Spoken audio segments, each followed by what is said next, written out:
Okay. Hi, guys. How are you? Good. How are you? Thanks for having us. Oh, thank you for coming back, and nice to meet you, Adam. Yeah, likewise. So, as we were just talking about, Samantha, you were on the show about 2 months ago, and we talked about your books, something about wine and cheese, and what was the other one? The guy in the supermarket? Yeah, The Legend of Dave Bradley. Oh, right, right. And he was some grumpy customer or something like that. Yeah. Yeah, chaotic. Okay. And now you're back, and you're back with Adam. And why don't you tell us why you're back? That's a great question. Well, we're back because we're about almost halfway through our 2024 season. So as we get through the halfway point, we have a lot more books. And one of those books that's going to finish out the season is Adam's book, The Last of the Pops, which is his graphic novel that you've been working on. I don't even know how many years you've been working on this book. 7 years at this point. 7 years. Okay. So, what is your relationship? You guys read furiously? Yeah, we're publishing partners. We're co-publishers. Adam handles the production side, and I handle the editorial and the acquisition side. So we kind of split our resources, right in half, so that we can kind of cover both angles that we need to run the company. Yeah.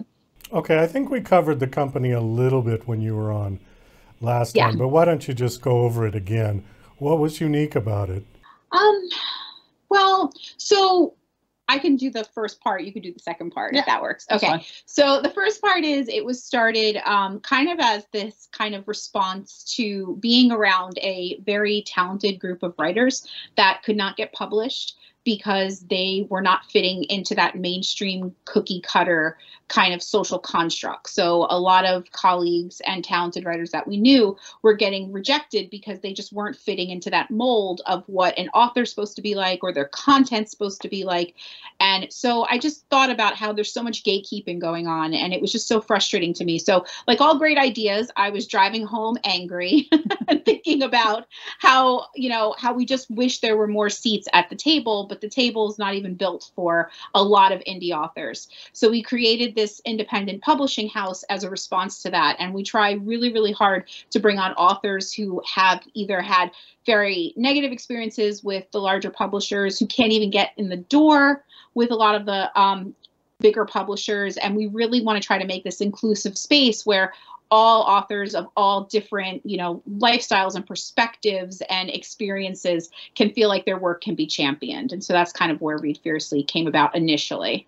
Oh yeah, and then on top of that, one of the things that we talked about was, if we were going to have this company, this publishing house where we were going to be championing people's work, we wanted to not just use it as a way to, make money to sell people's books. We really wanted to find a way that we could do something positive with it. So we looked into ways that we could really kind of take this platform and really build a community around it, and not just in terms of, finding authors to work with, but finding ways that we could embed ourselves into the community, and the community on a small scale and the community on a large scale. So what we do is, with the sales of all of our books, we actually set aside a portion of that every single book, and it goes towards different initiatives that we have, community-based initiatives like hosting little free libraries all around our town, to large-scale ones where we do regular donations to organizations like Room to Read, Reading is Fundamental, that are out there doing a lot of really kind of like boots on the ground style activism to really help, spread literacy awareness and help get books into the hands of people who need them. So we kind of took Read Furiously and said, let's really try and find as much good as we can with it and really expand in that kind of way as well. Reading is Fundamental has been around a long time because They have, yes. I remember Yes, they have. them when I was like a kid, I think. I remember Me that. too. Yeah. Yeah. Yeah. Well, that's Yeah. great. And once you start, talking about it, a lot of people are like, I was a Riff kid. Yeah. That's why I love reading. Yep. Yeah. So they've done a lot of great work. I want to go back to something you said, Samantha, about the mold that the big publishers are looking for and that people don't fit. Yeah. What is that mold exactly? Do you know? The mold is whatever they decide for Whatever the they season, decide. Yeah. which is always very frustrating too, because that's one of the biggest issues, is that the goalposts keep moving. So when I was in college, I studied professional writing and journalism, and they didn't really teach us a lot about the publishing industry. They just kind of said, if you want to be published, get an agent and someone will publish your book. Like, they didn't actually explain any of it. So then once I started kind of getting into the industry, I noticed that there's a lot more unspoken rules, and a lot of times people break them without meaning to. So going back to the initial day when I kind of thought of the idea, I was talking to this one colleague who is a very talented poet, exceptional poet. Like, this person's the reason why I even love poetry. And they were saying to me that they couldn't get published because they felt that their books were too trauma heavy. And for this particular poet, they were writing from the heart, which is what poetry is all about. But they were getting kind of like, almost kind of pushed to the side, because it wasn't poetry that you can just write on like a snippet and share and take a snapshot of on Instagram. And it was so disheartening. And the more we started talking to people, we were having authors come to us that are saying, well, people were saying that my work is too blue collar, or I'm too old to be published, or what were some other ones? One author said, oh, they said that my book was too queer, that it was not going to fit in with the rest of the community. We've also had authors approach us that they were too young, that they didn't have the experience. So it's very frustrating, because they tell you that, you know, oh, well, we all want to hear these stories. We all want to put everybody's works out there. But then when you look, it's very homogenous. And so we kind of collected this really great group of authors that are a little bit of everything. And sometimes that does work against us. People kind of say, well, what are you? Like, what do you do? And I like the fact that we can't be pinned down, because it means that we're doing our job. Yeah. Well, I agree with that. I mean, being pigeonholed sort of restricts you. If you get, it's why I hate this term that is used a lot these days, especially with content creation, which I consider books to be just another form of content creation, is this idea of a niche. And they all say, find your niche. And I wrote a book about doing podcasts, and I very colorfully said, I got your niche right here, because I don't want a niche. That's the whole point. My show, I want to have as many different types of people on as I possibly can. It doesn't matter if I agree or disagree with what they're talking about. That's not the point. I'm here to facilitate them, not to, you know, indoctrinate them or correct them or something like that. So with your authors, I mean, you don't have to agree with what it is that they're writing. You know, it's just you're giving them an opportunity to be heard, where they wouldn't be heard through some of the bigger publishers. You know, it's funny you mentioned about get an agent. It's almost as hard to get an agent as it is to get published, isn't it? I know. Have you had that? And they're still telling that to people. Yeah. So what is involved? I mean, you basically have to sell yourself to the agent, because the agent is just sort of the middleman for the publisher, right? Yeah. Well, this is something Adam speaks to a lot, so I'm going to let him kind of take it. But it's the idea of success and what that means as success as an author. And you always explain it so well, but it's that idea too, that everyone has an image of what a successful author looks like. And it's because that's what we're told through movies and books. But how do you usually like kind of explain it to our authors? I mean, one of the things I always like to say is you kind of have to define what your level of success is yourself. I mean, because there are people who will say, I want this to be my full-time career. I want to be able to make money off of my writing. You know, that's it. There are other people who say, I just want to connect with people. I want them to like read my book and get what I'm about. And then there are people who like want to win awards. They want to make sure that their names are on book lists and being featured here and there. And it's really understanding that is kind of the key to like where you want to go. And like the more that the clearer vision that you have for that, the easier it is for you to get there. Because we've worked with a few authors that they just want to have their book published. They don't really know what they're doing. And, you know, that kind of becomes their end goal. We publish their book, but nothing ever really comes of it. And they're happy with that because that's what they wanted. And we're happy to do that for them because it's something that they had a story they wanted to tell. It was important to them and we can champion that. Yeah.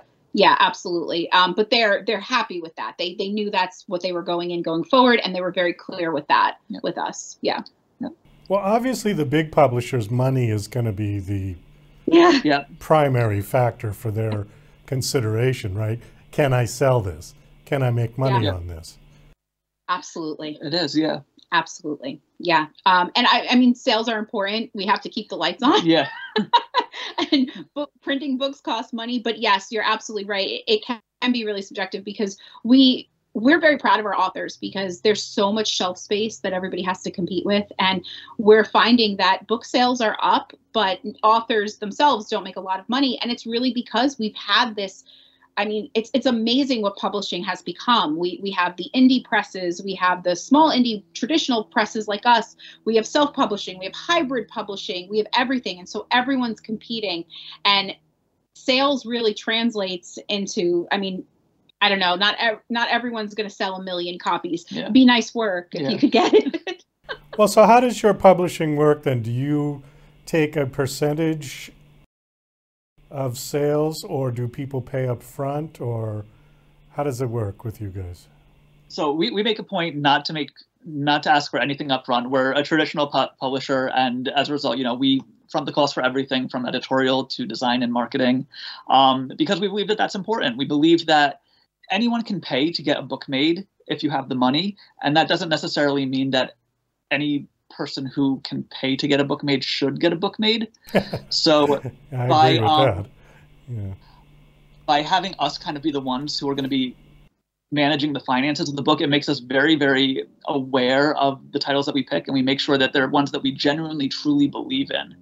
So as a result, it kind of really helps the best of the best books come through with the ones that we choose to publish. And so, yeah, I mean, we don't think of it as like gatekeeping, because we're always happy to tell the stories that are out there, that are available, but we also are very mindful of what stories are the ones that people want to hear, I guess is the way to put it. And also, as a traditional publisher, we do have community kind of community outreach. So if someone, kind of approaches us and says, I have this book, I want to publish this for you, and it's not a good fit for us, we're very fortunate that we could send them to someone that we think would be a better fit. So we're not telling them, a lot of times you just get rejected and they're like, sorry, try again. We do try to nurture, because, someone wrote a book. That's extraordinary. People don't realize how hard it is to write a book and to complete a book. I mean, there are tons of people who have half-finished manuscripts. So we really do try, if we can't publish their work, we do try to set them up with a community that would be a better fit for them. Because like Adam said, we don't want to be part of that gatekeeping. We really do want to make this a collaborative community process. Yeah. Is there such a thing as genre-specific publishers? Because I didn't know that there were. I thought they were sort of a one-size-fits-all. Some are. Yeah. I mean, I've met publishers who do just romance or just mystery or fantasy. I do think it has to be very, very specific. Mm-hmm. But I do believe there are. We try not to be, because I feel like that would be hypocritical, because we try to read everything. Mm-hmm. So we don't want to be that one person, that one publisher. It's like, we only like one thing, because we don't. We read everything. And that's what Read Furiously is about, is reading everything you can. But yeah, I do believe there are some that are very, very specific, because I have met a couple of like romance and fantasy, and that new one too. What's that new one? The romance fantasy mix. No idea. No, romantasy. Oh, okay. That's starting to come romantasy? up too in the industry. New words every day. I love it. Guys, we got to wind this down. We are out of time. How do people get in touch with you? Do you have a website? We do, yes. So you can find us online at readfuriously.com. That's our publishing website. You can also find us on Instagram, Facebook at, /Read Furiously, at Read Furiously. Okay. And are you accepting submissions at this point? We are. So right now we're accepting submissions for our New Jersey anthology, and we always have open submissions for our pocket-sized best-selling One and Done series. And then I believe it's in the fall, right? Yes, the fall. We're doing open submissions for longer pieces. We're a very small team, so we have to dole it out how it works with our schedule.